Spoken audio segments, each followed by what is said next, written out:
On the cold afternoon of February 14th, 1892, a coal merchant named Samuel Tate guided his wagon along the narrow track beside Mill Creek. The air was brittle with frost, the surface of the creek sheathed in glassy ice. He was on his last delivery of the day, a few sacks for the Whitcomb house near the bend. Normally by this hour, he would see the children playing out front, Clara, Henry, and little Elsie, bundled in mismatched coats, their laughter carrying over the water. But that day, the yard was empty. The snow lay untouched except for Samuel's own wheel ruts. All the shutters were closed. Not one wisp of chimney smoke marked the roofline. He knocked at the door with his gloved hand and waited. The only sound was the slow creak of a bare branch scraping the side of the house. He tried again, harder this time, and leaned closer.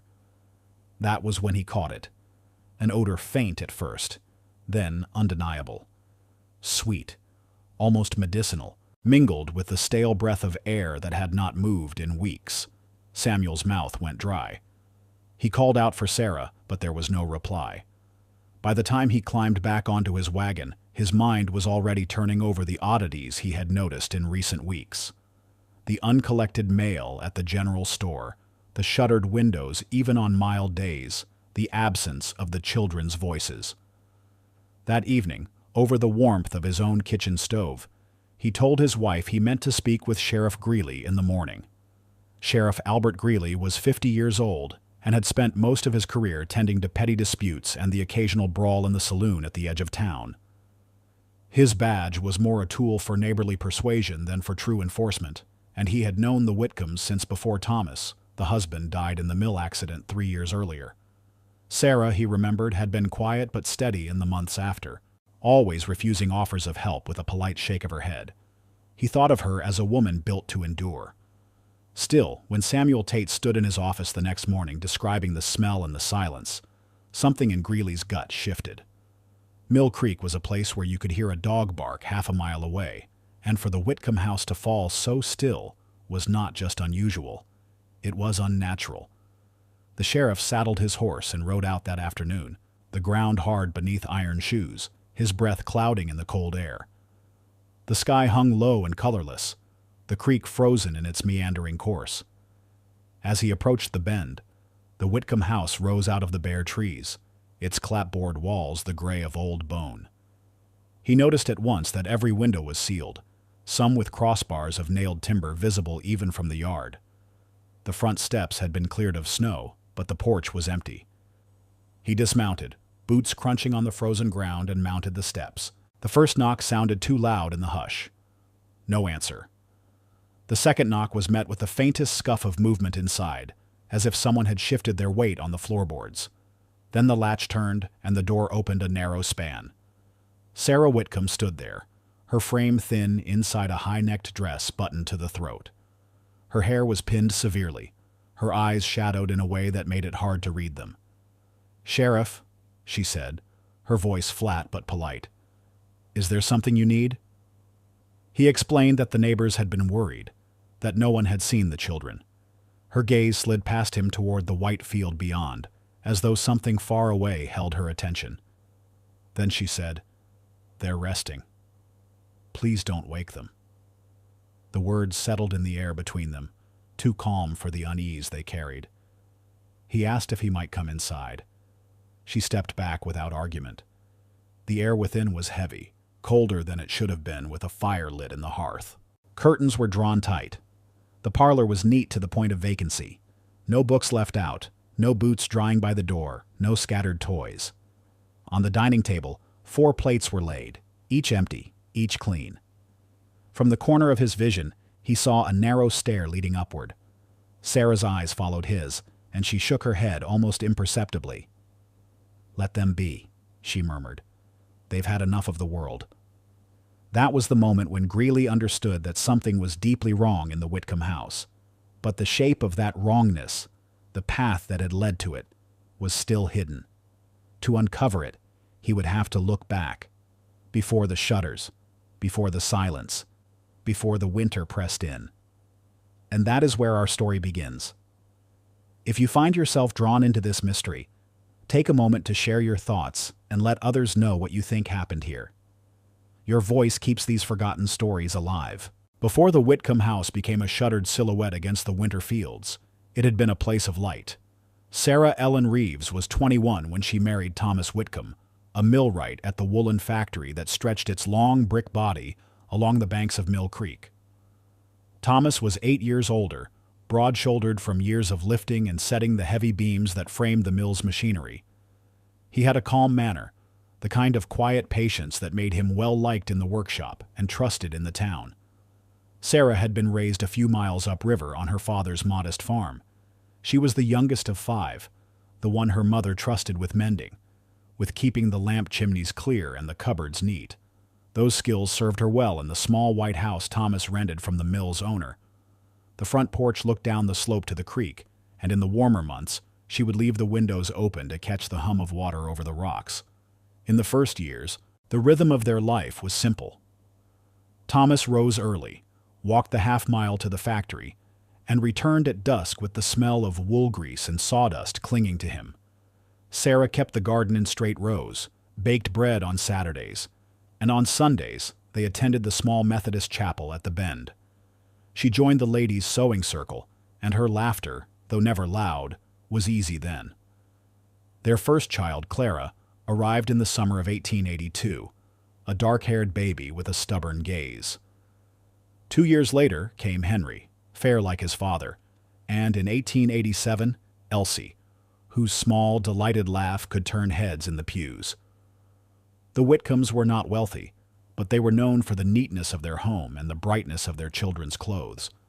In those days, Sarah moved easily among neighbors, trading recipes, sharing garden cuttings, accepting the small loans and favors that passed quietly between young families. The change began not with tragedy, but with the slow accumulation of strain. The factory took more of Thomas's time, extra shifts to meet quotas, repairs that kept him until after dark. Sarah managed the children alone for longer stretches, the little house seeming to shrink in winter when cold pressed at every seam. She wrote letters to her mother, describing the children's milestones, but visits were rare. The road between Mill Creek and her parents' farm was long, and Sarah's father disliked travel. Then, in March of 1889, the factory crane slipped while lifting a beam. Witnesses said Thomas had only a moment to shout before the timber swung wide, striking the scaffold where he stood. He fell 2 stories to the stone floor. The company's foreman came to the Whitcomb door with his hat in his hands, his words careful, but nothing in them could soften what he carried. Sarah's grief was quiet, controlled. She wore black, tended to the children, accepted the small compensation the mill's owner offered, enough to pay the rent for a year and buy coal for the winter. There were casseroles left on her porch in the weeks after the funeral, and the minister's wife visited twice with an offer to watch the children. Sarah thanked her and declined. By summer, she had decided to stay in the house. It was near the school, she told those who asked, and the garden would keep them fed. But she no longer joined the sewing circle, and her attendance at church became irregular. Some said it was the strain of raising 3 children alone. Others noted the look in her eyes when someone asked after Thomas, how her gaze would fix just over their shoulder, as if on something they could not see. In that first year of widowhood, she kept up appearances. The children were clean, their clothes mended, the house neat, but she began to refuse invitations, preferring the company of her own walls. It was in this time, years before the shutters were nailed in place, that the pattern of retreat began, almost invisible to those who passed her at the general store or along the path to the post office. The winter that followed would deepen that pattern, drawing her more tightly into the quiet that, in time, would become her only companion. The first winter after Thomas's death settled over Mill Creek like an extra wall. Snow drifted against the clapboards and pressed the hedges flat. Wind slid between the boards and found the nail holes as if the house were a musical instrument being tested for leaks. Sarah learned the sounds of the season, the small popping of a log as it took flame, the soft clack of panes when the gusts changed, the dry whisper of wool when sleeves rubbed together in the doorway. She kept the children indoors more than before, explaining that the path to the creek glazed over, that the air bit, that the woodpile must last. No one argued with a mother in winter. At first, Her choices seemed sensible. She rationed fuel, stitched quilts from old coats, and showed Clara how to dry orange peels on the stove lid to scent the room. There were still touches of the old Sarah in these months, the neat roll of her hair, the way she labeled the pantry jars in careful script, the habit of turning each child's collar so it sat just so. But the longer the cold held, the more her world collapsed inward. She slept in snatches, sitting up to listen when the house settled. She began to speak of the walls as if they were a second set of hands. "The room will keep us," she told Henry when he asked about sledding with the neighbor boys. "The room knows what the winter takes." The neighbors noticed what winter always makes visible: patterns. Mrs. Penfield across the lane set stew on her porch twice, wrapped in towels against the chill. Each time, by nightfall, the pot was gone. By morning, the towels were folded neatly on her step. There was gratitude in the gesture, but a limit too, as if thanks could be delivered without opening a door. The postmaster, Mr. Lyle, mentioned to the minister that Sarah now collected mail only on Tuesdays, and only when no one else was in the shop. She would wait with her back to the stove and her eyes on the floor until the counter was clear. The schoolteacher, Miss Baird, recorded 3 absences for Clara and 2 for Henry in a single week, then crossed them out when Sarah appeared the next day with a note about coughs and a late frost that had kept them. The ink bled slightly where it met the paper, as though the page had been held too long in a damp hand. When the new year came and the creek went quiet under thick ice, the Whitcomb house began to change its face. Curtains that once opened at morning stayed drawn. A thick shawl was tacked over the back door to keep the draft out. Cloth strips were laid along windowsills. These were practical things, easily excused. But there were other changes that were not so easily absorbed into winter's logic. Sarah stopped using the mirror in the front room. One afternoon, while returning a borrowed kettle, Mrs. Penfield glanced through the window and saw the mirror removed and propped like a shutter against the wall, its reflective surface turned backward. When asked about it later, Sarah answered gently, "Reflections double what we already have. We don't need more of anything this season." She also began to rename the day's routines. Bedtime became the quiet. Breakfast became the keeping. The walk to the woodpile became the careful. The children were practical about these changes. Children reshape language without strain, and to them the new names were a kind of game. But the habit marked a deeper shift, the way a river marks its edges when it swells. Silent, steady, easy to miss if you only cross it once a week. By late January, visits dwindled, not because neighbors did not care, but because winter trains everyone to mind their own hearth. When people from the chapel stopped by, they often found a note pinned to the front door. "Resting. Please leave any parcels at the step." The handwriting remained firm, the letters aligned, yet something in the spacing changed. More air between words, as if she needed to slow even the shapes of her thoughts. One Sunday, after service, the minister's wife sent her teenage son to carry kindling to the Whitcombs. He returned saying he had heard a tune, faint, lilted, a lullaby, coming from upstairs, though it was midday. "Not a cheerful tune," he said at dinner, searching for the right description. "Just soft, like someone humming with their teeth closed." His mother told him not to embellish and folded the tale away. When the thaw teased but did not arrive, the children's friends began to report small, odd sightings that adults don't know how to hold. A boy named Simon swore he saw Henry standing in the front window without moving for nearly an hour, his hands at his sides, his face pale. "He didn't wave," Simon said. "He just watched the road. Not me." The road, a girl from 2 houses over said she heard giggles from behind the hedge and found no one there. The hedge bore no footprints in the snow, and she was sent home with a scold for wandering. Inside the Whitcomb house, the days took on a structure that, to Sarah, felt like safety. She woke before dawn and warmed milk with cinnamon if they had it. She measured coal with a small tin cup, 2 scoops for morning, 2 for dusk, and taught Clara to write out sums on scrap envelopes so they could see that what they had would last. She read aloud from the one book she did not put away, a Bible passed down from her mother, choosing the passages about still waters and shade from heat. There were good hours, Elsie's hair drying into soft curls by the stove, Henry carving small boats from kindling, Clara mending a doll's dress and asking if stitches talk to each other when no one looks. Sarah smiled at that and answered yes, but only in whispers. The first bottles arrived from the apothecary in this season. They were common things for the time. Tonics recommended by neighbors for cough and nerves, purchased with care and instructions folded into the wrapping. Laudanum appeared in many homes as winter medicine. It was neither secret nor rare, and the labels almost sounded reassuring in their formality. Sarah followed directions at first, measuring drops for a rattling chest or for an afternoon when Elsie could not settle. The results were immediate and soothing. A child lulled, a room quieted, a span of hours smoothed as if by a hand. In the margin of an old calendar she kept by the stove, she began to note small phrases. Slept well. Afternoon gentle. Henry no cough. The marks were for herself alone, a mother's crude ledger against the disorder of winter. But not every measure was medicinal. Some were simply to hold the day in place.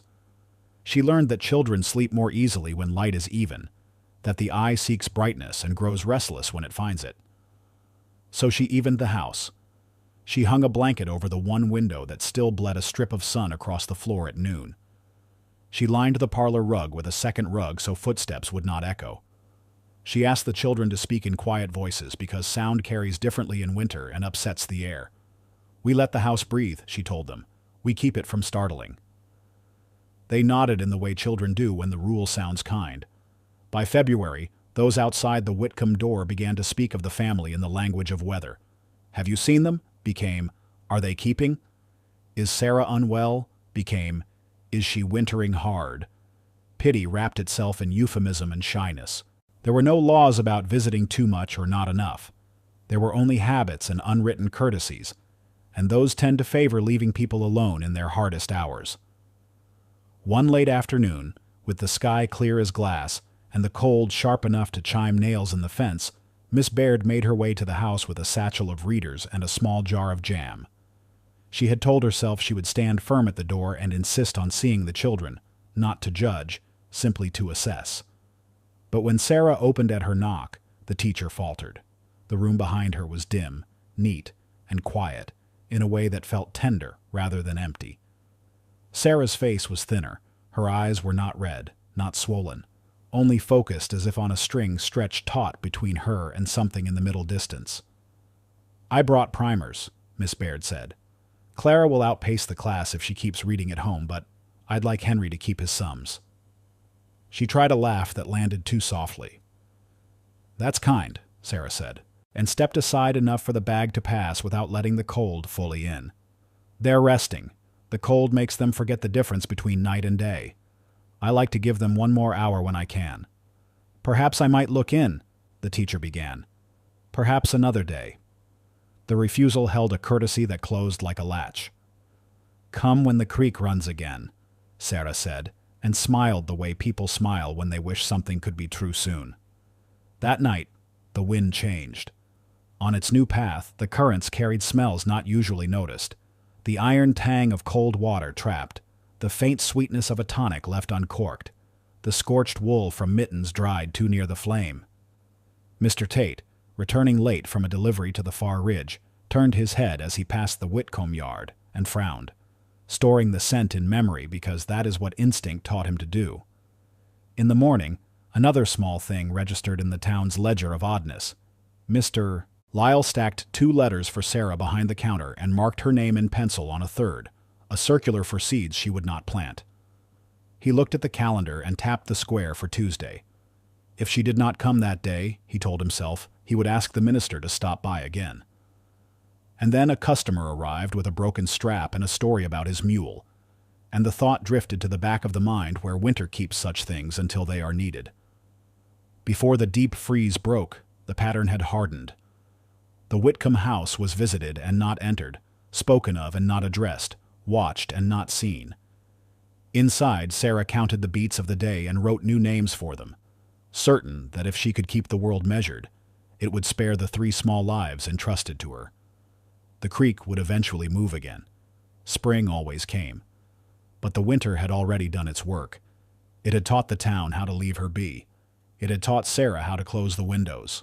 When the first thaw finally slicked the road and the icicles loosened, a series of small events would follow. Nothing spectacular, nothing loud, that together would show how far the season had carried them all. The thaw came hesitantly that year, as if the season feared it might be turned back. For days the snow softened only at the edges, revealing strips of sodden earth where grass lay yellowed and pressed flat. The creek began to murmur under its ice, a muted voice testing its strength. Sunlight returned in small rationed doses, bright on the tin roofs at noon, gone by mid-afternoon. The first drips from the eaves were slow, uncertain, like someone testing the temperature before committing to a bath. For most households along Mill Creek, this shift meant a stirring, children slipping outside to chase the meltwater, women airing blankets from upper windows, men checking the sheds for winter damage. But the Whitcomb house stayed shuttered. The snow in their yard melted in uneven patches, as if the shadow of the house itself lingered longer than the sun's warmth. From the road, it was clear that no curtains had been drawn back to meet the light. One afternoon in early March, 10-year-old Clara was spotted by a boy named Matthew Penfield at the side of the house. She stood just beyond the corner, her hands inside a pair of mittens too large for her, looking down at something he could not see. He called her name once. She did not answer. He took a step closer, and she turned her head in a slow, deliberate motion, her eyes fixing on him without surprise. "You'll wake them," she said. Then she stepped back until she was hidden by the wall. Matthew told his mother that evening. She told him it was likely nothing. Children say strange things when they've been kept indoors too long. Other children had their own small encounters.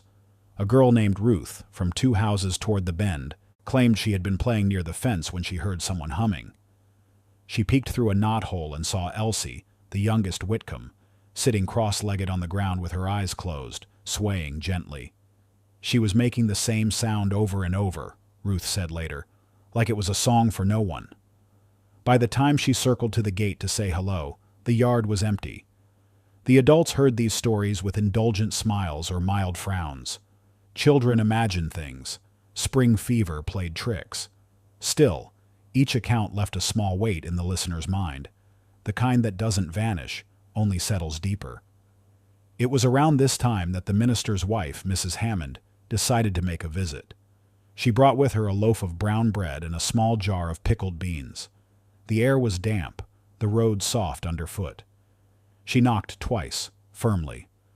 After a pause, the door opened enough for Sarah to be seen.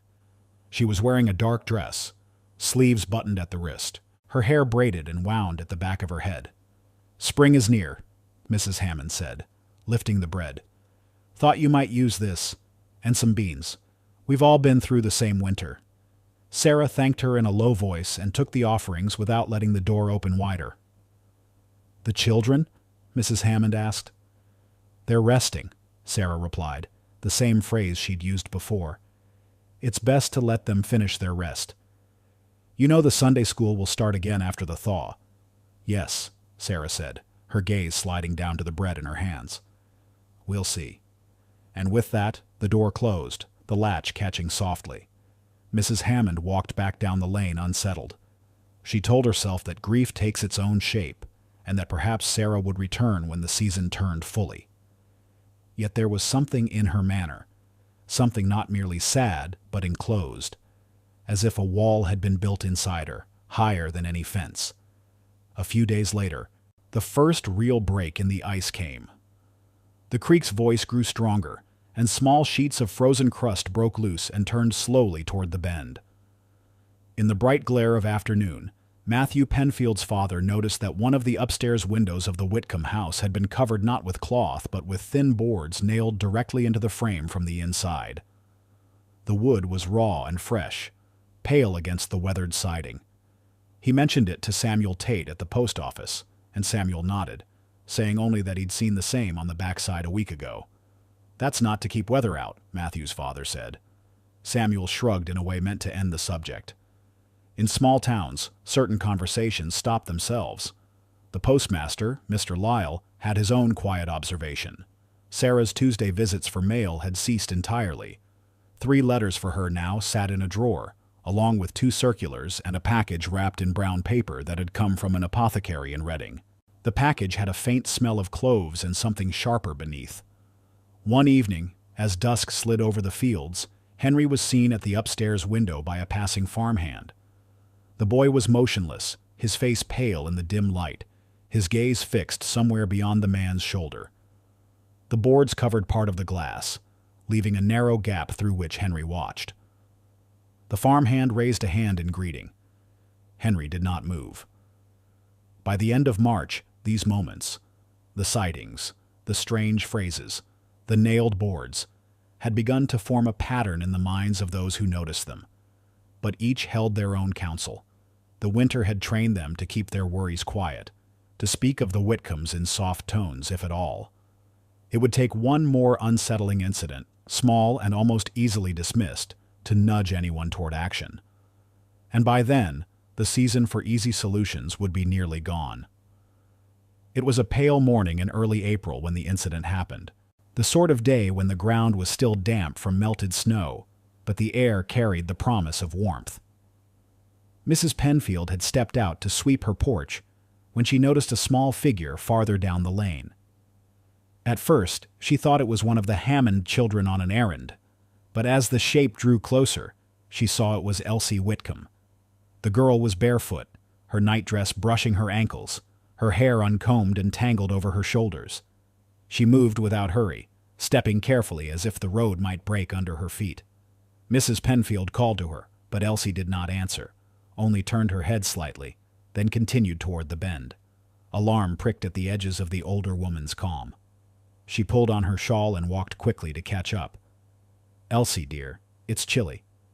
Where's your mother?" she asked, crouching to meet the girl's eyes. "She's sleeping," Elsie said simply. Her voice was soft, almost matter-of-fact. "We have to be quiet when she's sleeping, Mrs." Penfield glanced up the road toward the Whitcomb house, its windows still shuttered tight. "Well, let's get you back home before your feet catch cold." She took the child's hand. It was cool and dry, and began to lead her back. Halfway there, Elsie stopped and looked toward the field. "If we wake her, she cries," she said. "It's better when we don't." The words sat heavy between them. Mrs. Penfield said nothing more, only kept hold of her hand until they reached the steps of the Whitcomb house. She knocked twice. The door opened almost at once. Sarah stood there, her dress buttoned to the collar, her hair pinned neatly. Her eyes moved from Elsie to Mrs. Penfield without change in expression. "She knows better than to wander," Sarah said, her tone neither sharp nor grateful, simply flat. "Thank you for bringing her back." She reached for the child's hand and guided her inside. The door closed without another word. Mrs. Penfield remained on the step for a moment, her breath visible in the cool air, unsettled by the absence of what she had expected. No fluster, no thanks, no surprise. She walked home slowly, telling herself that some mothers manage worry in their own ways. But when she tried to read her newspaper later, the image of Elsie's bare feet on the wet road kept returning, each time more out of place. That afternoon, the Penfield's farmhand, Will, passed by the Whitcomb house on his way to mend a fence. He swore later that he saw a blanket nailed across the inside of the front door. The blanket hung heavy, blocking the thin light from the transom window. It was like they wanted to keep the day out, he said years afterward. News of the morning's oddness traveled quietly.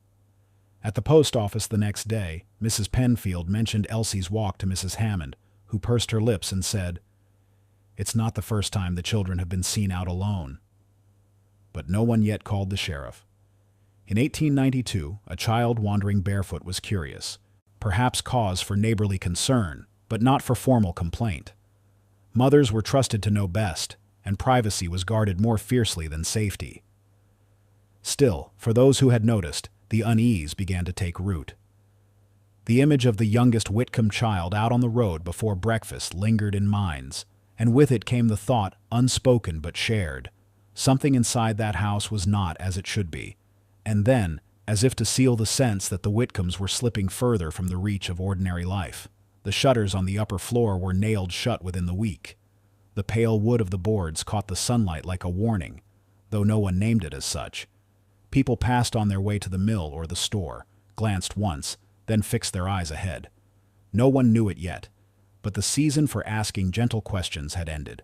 What lay ahead would demand more than questions, though few in Mill Creek were ready to give what it required. By late April, Mill Creek had shrugged off most of the winter. The ground was soft underfoot, the air mild enough that women hung wash in the yards, and children returned to the dirt path beside the creek. Wildflowers sprouted along the fence lines, their colors flashing like small coins in the grass. In most homes, windows were open to let in the smell of damp earth and the hum of insects. But the Whitcomb house remained closed to the season. Sarah no longer came to collect her mail. Mr. Lyle, the postmaster, kept her letters and packages in a tidy stack behind the counter. Among them was a parcel from a shop in Harrisburg, heavy, wrapped in brown paper, tied with thick string. It had been there nearly 3 weeks. Another, smaller package arrived in early May from an apothecary in Reading. When the wrapping loosened slightly at one corner, the scent of cloves drifted out, mixed with something sharper, almost metallic. The general store clerk, William Hodge, remarked to a neighbor that Sarah's orders through the store had changed. Where she once purchased flour, sugar, and soap, she now requested items like candle molds, black fabric in long lengths, spools of dark thread, and packets of dried herbs uncommon to most kitchens: wormwood, valerian, pennyroyal. The clerk packed these goods without comment. Customers chose what they chose, and it was not his place to question it. Still, he told his wife later that he couldn't remember the last time Sarah had bought anything for children. No paper, no chalk, no ribbon for Clara's hair. It was in the first week of May that someone from outside Mill Creek came close enough to glimpse the inside of the Whitcomb house. A traveling salesman named George Lind had been working his way north from Lancaster, selling small mechanical coffee grinders. He carried samples in a polished case and relied on farm kitchens and parlor visits to make his living. Late in the afternoon, looking for the quickest route to the next township, he spotted the Whitcomb house at the bend and turned up the path. As he climbed the porch steps, he heard a sound from within, a woman's voice, low and rhythmic, repeating a line he could not quite make out. He thought it might be a hymn. He knocked, and the voice stopped. After a long pause, the door opened just enough for him to see a slice of the parlor beyond. Sarah stood there, her dress dark, her hair drawn back. Her face was calm, but her eyes seemed to be searching something over his shoulder. "Ma'am, I beg your pardon," Lind began, tipping his hat. "Could you point me toward the road to Harrow's Crossing?" Sarah's gaze rested on him for a few seconds before she said, "South, where the road bends to it." Then, without asking his purpose or offering courtesy beyond the words, she began to close the door. In that moment, Lind's eyes flicked past her to the shadowed space behind. He thought he saw a figure, small, motionless, standing near the base of the stairs. The light was poor, and before he could be certain, the door shut. As he made his way back down the path, he noticed that the shutters on the upper windows were not just closed, but secured with nails driven in at an angle. The pale heads catching the light. He felt a mild chill that had nothing to do with the weather, and quickened his pace until the Whitcomb house was out of sight. When Lynn told the story later in the tavern at Harrow's Crossing, it drew only polite interest. No one there knew the Whitcombs, and his account sounded more like a peddler's attempt at a fireside tale than a report worth passing to the authorities. But in Mill Creek, had it been heard, it might have added to the quiet ledger of unease already kept by those who lived within sight of the shuttered house. The weeks ahead would deepen that unease. What had been small, separate concerns, a barefoot child, a nailed window, an unfamiliar smell, would soon begin to feel like pieces of the same thing, a shape only visible when enough of it was drawn. And by then, the drawing would be nearly complete. By early June, summer was pressing in. The air along Mill Creek grew heavy with the smell of warm earth and the slow, resinous drift from pine boards stacked to dry behind the mill. Gardens across the township swelled with green, rows of beans climbing their stakes, squash vines curling between cabbages, the tang of dill when someone brushed past in the narrow paths. But the Whitcomb yard lay still. The neat beds Sarah had kept in past years were overrun, the soil dry and crusted, a scatter of weeds leaning toward the road as if searching for light. People saw less of Sarah now than at any point since Thomas's death. Even those rare Tuesday walks to the post office had stopped entirely. Deliveries left at the porch vanished by the next day, but no one saw her collect them. In the chapel, her name remained on the roll, but the pew where she once sat with the children stayed empty. It was in the second week of June that the last known sighting of a Whitcomb child outdoors took place. Samuel Tate, the coal merchant, was cutting across the lower lane toward a customer's barn when movement near the Whitcomb fence caught his eye. Henry stood there, just inside the boundary, facing the road. He wore a shirt too big for him, the sleeves rolled but slipping, and his hands hung straight at his sides. His hair was uncombed, his face pale against the deep green of the field beyond. Samuel slowed his steps and lifted a hand. "Afternoon, Henry," he called. The boy didn't answer. His eyes didn't even track Samuel's voice, as if fixed on a point far past him. The only movement was the faint sway of his shoulders with the breeze. Samuel hesitated, then stepped toward the fence. "Your mother about?" Henry's gaze shifted, not toward Samuel but slightly to the right, as though he were listening for something inside the house. Then, without a word, he turned and walked back toward the porch. The door opened before he reached it. Sarah stood in the frame, her hand resting on the wood, her figure blocking the view behind her. Even at a distance, Samuel saw her head turn toward him. There was no wave, no greeting, just a moment of stillness before she stepped inside and the door closed. Henry followed without looking back. Samuel told no one the details that day, only mentioned later that he'd seen one of the Whitcomb boys, as if the plain fact of that was enough. But the image stayed with him. The pale face, the too large shirt, the quiet way the child moved toward a house that seemed to pull him in like the shadow of a well. By late June, the boards over the upstairs windows had weathered to a dull gray. The path to the garden was almost hidden by tall grass, and on certain still nights, when the wind from the creek died entirely, a faint scent of something sweet and stale could be caught on the road, a smell that seemed to drift from the direction of the Whitcomb house, linger, and then dissolve into the summer air. It was this accumulation, the silences, the smells, the shuttered windows, that began to trouble even those most committed to minding their own business. But trouble is not the same as action, and Mill Creek had yet to take that step. It would take another month, and a sharper intrusion, before anyone crossed the threshold with the intent to see what lay within. It was a thick afternoon in mid-July when the first complaint reached the sheriff's office. The summer air lay on Mill Creek like a heavy quilt, and even the water seemed to move reluctantly, carrying with it the scent of silt and weeds. Hattie McBride, who lived just west of the Whitcomb property, had been hanging laundry when a breeze from the east carried a different smell, sweet, cloying, and wrong. It wasn't the scent of flowers or ripened fruit, but something that made her throat tighten. She stepped down from her porch and followed it to the fence line. The odor was stronger there, drifting from the direction of the Whitcomb house. Hattie's husband suggested it might be a dead animal in the grass or near the creek bank, but she wasn't convinced. She'd known the smell of decay before, and this was laced with something else, an almost medicinal note that seemed to cling to the back of her tongue.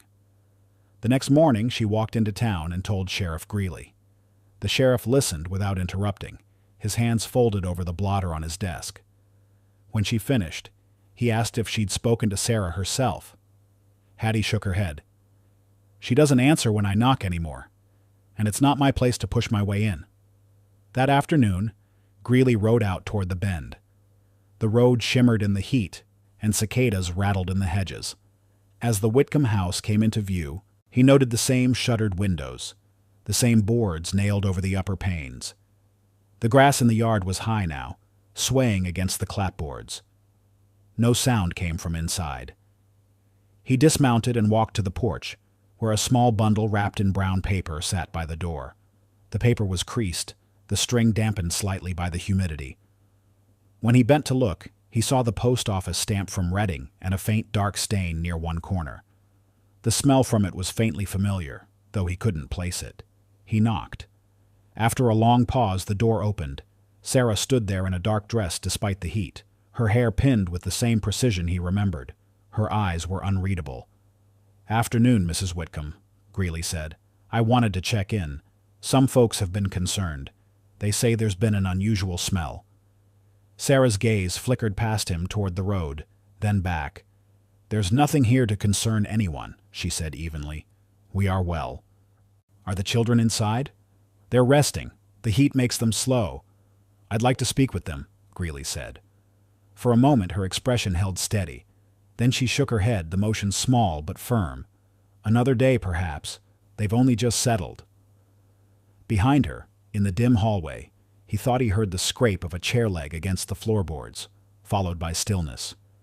She stepped back slightly, enough to close the door without force, but with the clear signal that the conversation was over. On the ride back to town, the smell Hattie had described seemed to cling to Greeley's coat, faint but persistent. He thought of the parcel by the door, of the boards over the windows, of the way Sarah's voice carried no warmth at all. That evening, he wrote a note in his ledger. Possible welfare concern at Whitcomb property. No cause for entry. Monitor. It was a short entry, but one he found himself reading again 2 weeks later, when another neighbor came with a complaint of the same smell, and something else besides. The second report came from a farmhand named Peter Lorne, who worked the Harper property just beyond the ridge. It was early August, the sun hanging thick in the sky, when Peter cut through the lane near the Whitcombs on his way back from repairing a fence. As he passed, something at the edge of their porch caught his attention. A small shoe, caked in dried mud. It was a child's shoe, the kind worn for Sunday service, with a scuffed toe and a broken lace. Peter had seen Clara and Elsie wear similar ones in years past. What struck him was its placement, not dropped in haste, but lying beside the bottom step, half covered by wind-blown grass. He might have thought little of it, except that as he stood there, a stronger wave of the strange sweet smell rolled out from somewhere nearby. It was heavier now than it had been in July, and it clung in the still summer air like syrup. Peter glanced toward the house. The shutters were still in place, the boards upstairs weathered to a dull gray. No movement came from within. On a low impulse, he stepped closer to the porch, intending to knock. That was when his eyes fell on the garden patch to the left of the house. It had been a tangle of weeds for months, but now one section near the corner was disturbed, the soil freshly turned, the shape of a shallow mound visible even from where he stood. A wooden-handled shovel leaned against the wall beside it. Flies hovered in slow, lazy spirals above the mound. A sudden prickle ran down Peter's neck. He took 2 steps back, his gaze snapping again to the porch. The front door remained shut. The only sound was the faint rasp of cicadas in the heat. By the time he reached the Harper's kitchen, Peter's hands were damp despite the dry air. He told Mrs. Harper what he'd seen.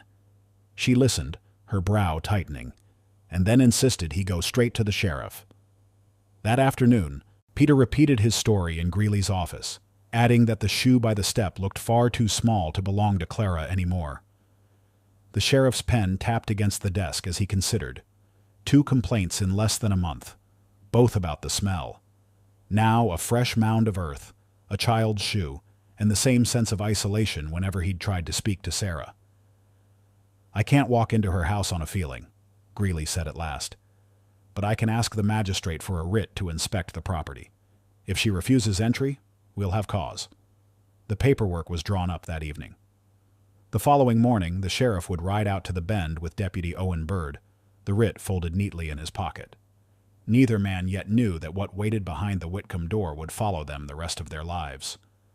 The morning they set out was already warm, the sky pale and without cloud. Sheriff Greeley and Deputy Owen Bird rode in silence along the lane to the Bend, the writ folded in the sheriff's coat pocket. Greeley had been to the Whitcomb house twice in recent months, but the sense of unease he carried now was heavier. Peter Lorne's account of the shoe and the mound of earth had replayed in his mind through the night, mixing with the memory of Sarah's steady, unreadable gaze. When they reached the yard, the grass was high enough to brush their stirrups. The shutters were closed as before, the upstairs boards holding their dull gray against the clapboard. The shovel Peter had mentioned leaned still against the wall beside the garden. The mound of soil sat in full view, darker than the ground around it. The sheriff dismounted and mounted the porch steps. This time he didn't knock first. He called out, "Mrs. Whitcomb, we have a writ to inspect the property." A pause, then the sound of a latch turning. The door opened, and Sarah stood there in a long dark dress, sleeves buttoned despite the heat. Her hair was pinned neatly, her posture composed. Her eyes moved from the sheriff to the deputy, then down to the paper in Greeley's hand. "You came," she said, almost as if she'd been expecting them. "We need to look around, ma'am," Greeley said, his voice even. She stepped aside without protest. The air inside was cooler than the day outside, but it carried a weight, a faint, stale sweetness that clung to the back of the throat. The curtains were drawn tight, the light dim. The parlor was as Greeley remembered, neat to the point of vacancy, no scattered toys or books. On the dining table, 4 plates sat empty, but set, the forks aligned with precision. Against the kitchen windowsill, Deputy Byrd noticed 2 small glass bottles, both empty. One bore the printed label of a reading apothecary, laudanum. "Where are the children, Mrs. Whitcomb?" Greeley asked. "They're upstairs," she answered softly. "Resting. It's been hard for them to find peace, but now they have it." Something in her tone made the hair rise on the back of the deputy's neck. Without another word, Greeley crossed the parlor and took the stairs 2 at a time. The smell intensified as he climbed. The bedroom on the left side of the landing was dim, the curtains tied shut with rope.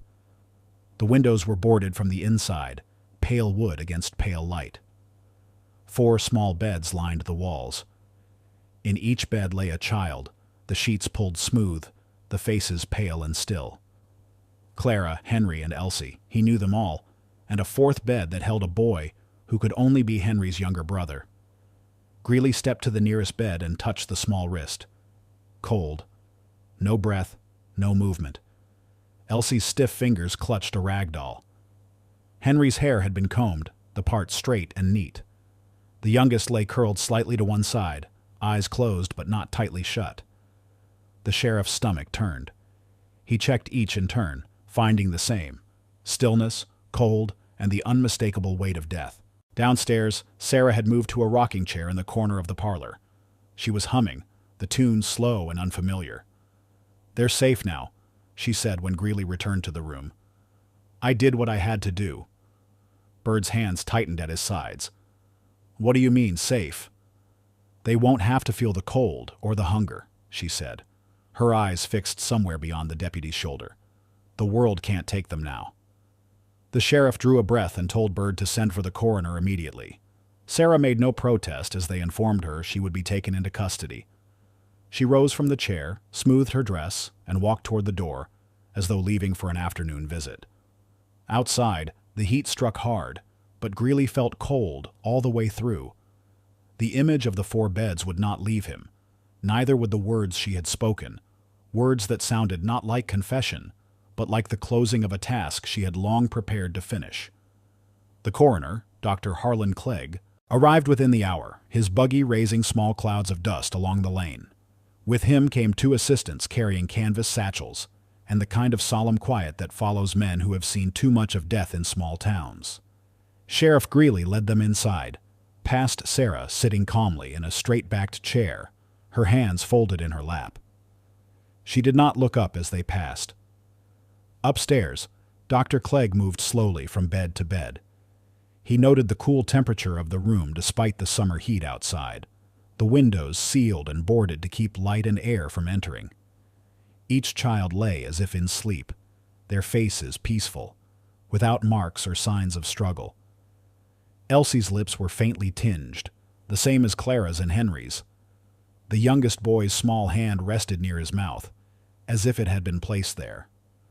When Clegg examined the contents of their stomachs, the faint scent of laudanum rose unmistakably. The residue was mixed with what he identified as milk, still faintly sour from the heat, and traces of bread softened in it. "She gave it to them warm," he murmured to Greeley, his voice low, "enough to put each into a deep sleep they would never wake from. There was no evidence of force, no rope marks, no bruises. If the children had sensed anything wrong, it had been too late to resist. The doses had been precise, calculated to end without violence. Back downstairs, Deputy Bird continued searching. In the small writing desk in Sarah's bedroom, he found 3 slim notebooks. Each bore only dates and single lines written in a hand that pressed harder as the entries went on. May 16th. The quiet will be the mercy. May 21st. They asked me to keep them safe. June 8th. Tomorrow we rest. In the bottom drawer of the desk was a narrow tin box. Inside were several folded letters, unsent, each addressed to someone different. Her late husband, her mother in Ohio, the minister, and one to no one at all. They were not requests for help. They were statements, calm and deliberate. To her husband, "You left too much behind for me to carry alone." To her mother, "You said I was too soft for this life. You were right. Softness absorbs until there is nothing left of itself." In the undated note to no one, the words were colder still. "Don't call it cruelty. Call it mercy." It was the only form left to me. When Bird showed these to the sheriff, Greeley read each without comment, his face set in a grim line. He ordered them collected as evidence, along with the 2 empty laudanum bottles from the kitchen windowsill. Meanwhile, Sarah remained in her chair, watching the dust motes drift in the slanted light. When Greeley approached, she spoke before he could ask a question. "I couldn't let the winter come for them again," she said quietly. "It takes children slow. I just made it quick."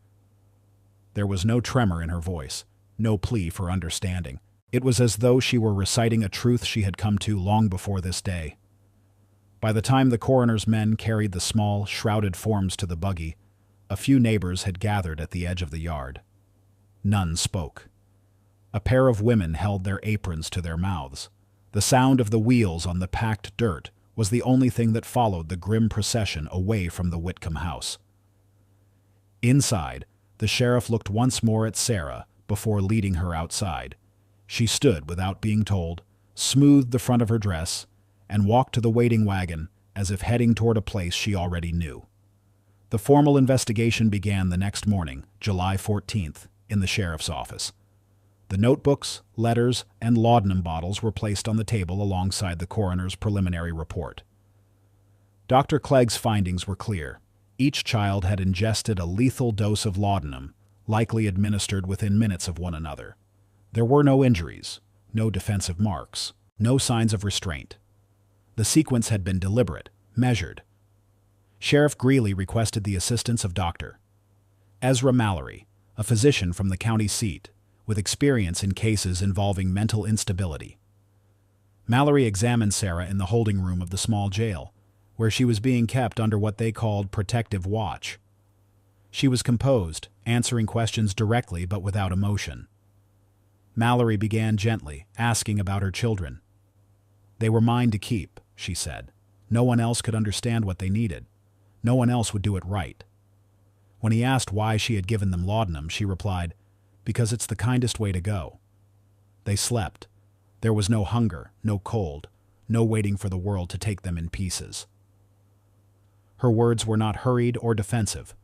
Mallory noted in his report that she seemed fully aware of the nature of her actions, but interpreted them through a moral frame that placed them as protective rather than harmful.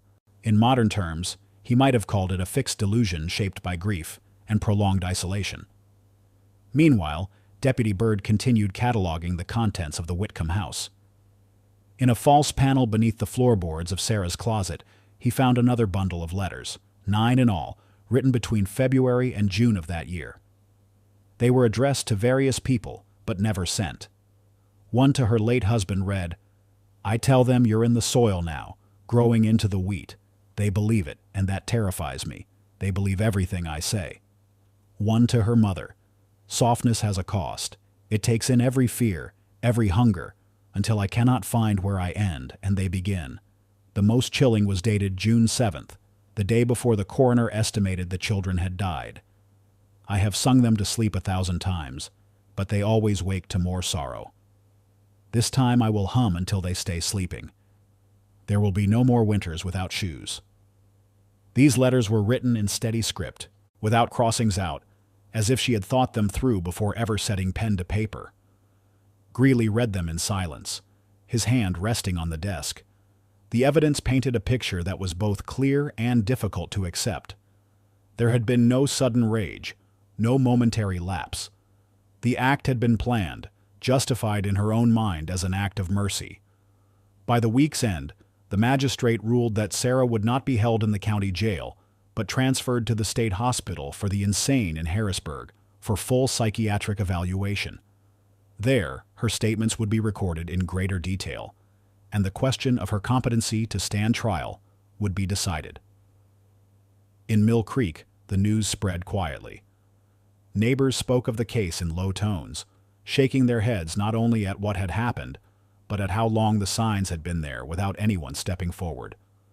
Some still avoided speaking her name, as though it might carry something with it. Others could not stop turning over the same question. If someone had knocked harder, sooner, could the children still be alive? At the time of the Whitcomb case, the law in Pennsylvania left wide gaps when it came to matters of mental illness. The concept of an insanity defense existed, but it was rarely invoked outside major cities, and rural counties often had neither the facilities nor the will to see such cases through. In places like Mill Creek, moral judgment tended to outweigh legal process, and the prevailing view was that wrongdoing should be met with punishment, not examination. Yet Sarah's case didn't fit neatly into the framework of crime as the community understood it. She hadn't fled, hadn't hidden what she had done, and in every interview she spoke with a calm conviction that unsettled the people who heard it. She insisted that she had acted out of protection, not malice. "The world takes children in its own time," she told Dr. Mallory in Harrisburg. "I only made it quicker. Quicker is kinder." When her letters and notebooks were quietly passed to medical examiners for review, they drew a different kind of attention. The handwriting was steady, the grammar precise, but the ideas spiraled inward, narrowing around a single point, the belief that only she could shield her children from inevitable harm. One examiner described it as a fortress logic, sealed from influence, fortified over years of grief. The more the investigators learned, the more they realized this tragedy was not unique. Dr. Mallory shared with Greeley accounts from neighboring counties, cases in which widowed mothers, isolated and without support, had acted in similar ways. Some used laudanum, others simply withheld food or heat in the belief that it spared their children from worse fates. Most of these women were declared unfit to stand trial and disappeared into state hospitals, their stories reduced to a line in a ledger. There was, for example, the case of Margaret Reeve in Perry County, who in 1887 gave her 2 children doses of morphine to keep them warm forever during a brutal winter. Or Lydia Cross in Union County, who in 1890 was found sitting beside her 3 lifeless children, telling a neighbor she'd sent them where the frost can't reach. None of these women had previous records of violence. All had been living in rural isolation after the loss of a husband or primary breadwinner. The parallels disturbed Greeley. In his private notes, kept in the back of his ledger long after the official file was closed, he wrote, "It is not the madness of a moment. It is a long hunger for help that never comes, for relief that never arrives. By the time anyone knocks, the door is no longer a door. It is a wall." In Mill Creek, these broader comparisons never reached public ears. People spoke only of Sarah and her children, and even that grew less frequent as the weeks passed. The house on the bend stood silent, the grass rising higher in the yard, the boards over the windows holding against the summer storms. For some, it was a place to avoid. For others, it was a fixed point in their walks to town, a grim marker of what happens when a family slips entirely behind its own walls. But to those who had known the children, there was no avoiding the memory. Clara's quick smile, Henry's quiet watchfulness, Elsie's little laugh. They were the counterweights to the silence that now defined the Whitcomb name. And though the community might not have spoken of it openly, the question that lingered was one they could not dismiss. How many other homes hid the same silence behind their doors? Sarah Whitcomb was admitted to the Pennsylvania State Hospital in Harrisburg on August 3, 1892. The entry in the register listed her age as 34, occupation as housewife, and cause for admission as melancholia with fixed delusions. She was placed in a ward for female patients considered nonviolent, though the staff were warned that she required close observation. From the beginning, her routine was unshakably orderly. She rose at dawn, made her bed with precise corners, and dressed in the same plain, dark garments she had worn when she arrived. She spoke when spoken to, but rarely initiated conversation. The nurses noted her habit of setting places at an empty table. 4 plates, 4 cups, each aligned as if waiting for a small hand to reach for them.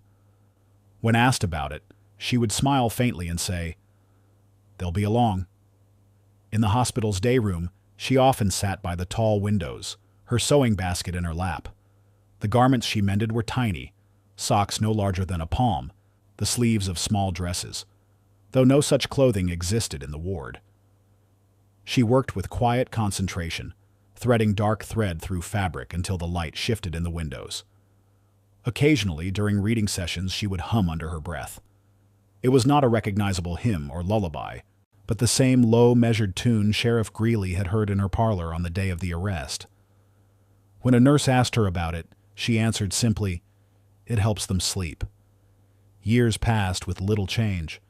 The staff observed no violent outbursts, no signs of agitation, only an unyielding detachment from the reality around her.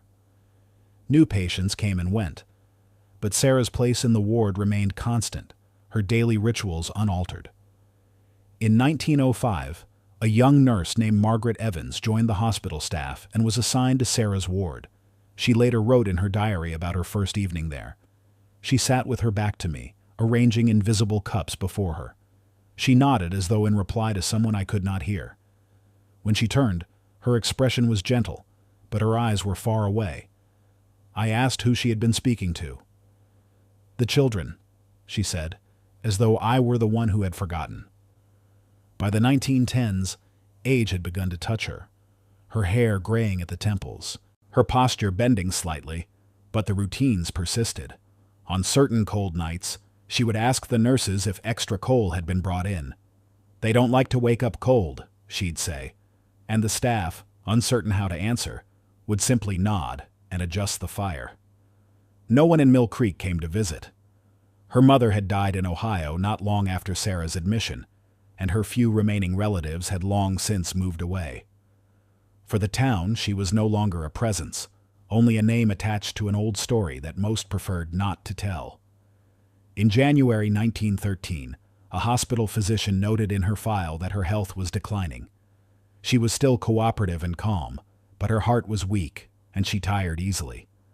On the last day of that month, she failed to rise from bed for the first time in her decades there. When a nurse asked if she was in pain, she shook her head and murmured, "We made it through the storm. They're warm now. That's all I ever wanted." She died that night in her sleep. Her remains were cremated, and no family claimed them. The ashes were buried in the hospital's numbered graveyard, under a small marker that read only, "Patient 241. The Whitcomb house stood empty for years after Sarah was taken away. At first, the sheriff's office kept it locked, its contents inventoried and left to gather dust. The garden grew wild, weeds climbing the porch steps, vines curling into the gaps between clapboards. Children dared each other to run to the front door and touch it, then flee back to the safety of the road. Some claimed they saw shapes at the upstairs windows, though the boards still held firm. Others whispered of a faint humming drifting from the house on windless nights. By 1896, the county placed the property up for auction. No one bid. Twice more they tried, and twice the offers failed to meet even the lowest asking price. The house became part of the landscape in the way a scar does, noticed at first, then simply absorbed into the whole. Passing it required no comment, only the slight tightening of a jaw or the brief glance away.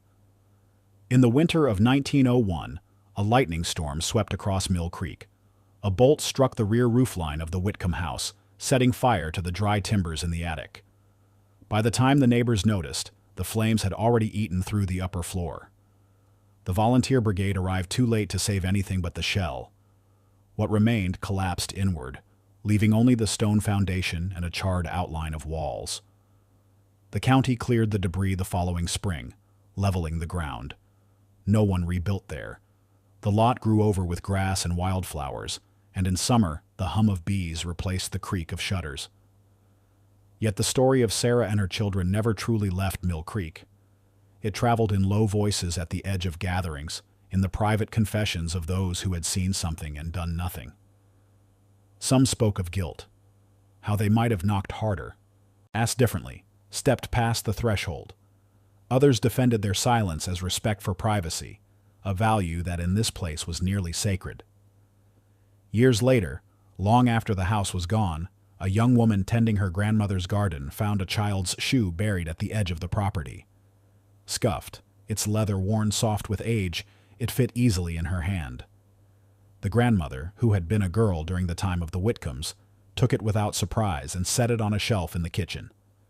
When asked about it, she only said, "Some things belong to the past, but the past doesn't always agree."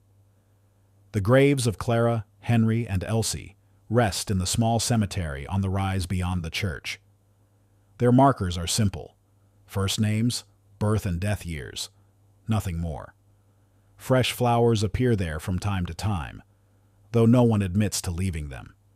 In the stillness of that place, the story of the Whitcomb house lingers, not as a tale of malice, but as a caution about what happens when need is hidden behind closed doors and no one chooses to see. There are tragedies that fade with the generation that remembers them, and others that remain as a quiet presence, woven into the identity of a place. In Mill Creek, the memory of Sarah Whitcomb is not told in the town's official history. It exists instead in the pauses between words, in the way neighbors glance at shuttered houses, in the knowledge that silence, left alone long enough, can become its own kind of storm. And perhaps that is the real legacy, not the ruin of a single family, but the understanding that it was never only theirs.